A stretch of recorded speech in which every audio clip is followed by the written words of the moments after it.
sallallahu alaihi wasallam yana gadar da karamomi guda 10 a gurguje ku saurare ni da su da kyau zan ambata muku.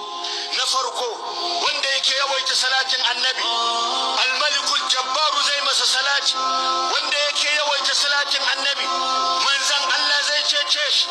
wanda yake yawaita salatin annabi yana kwaikwayo da mala'ikun Allah, wanda yake yawaita salatin annabi yana sabawa munafikai da kafirai,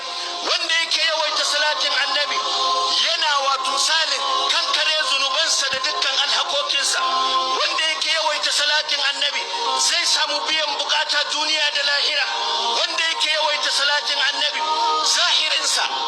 da boyensa za su tsarkaka, wanda yake yawaita salatin annabi sallallahu alaihi wasallam zai samu kubuta da nasara wato salin da najati a gabarin azabar ranar alkiyama, wanda yake yawaita salatin annabi sallallahu alaihi wasallam zai shiga gidan hutu, zai shiga gidan tabbata a na gomansu, wanda yake yawaita salatin annabi sallallahu alaihi wasallam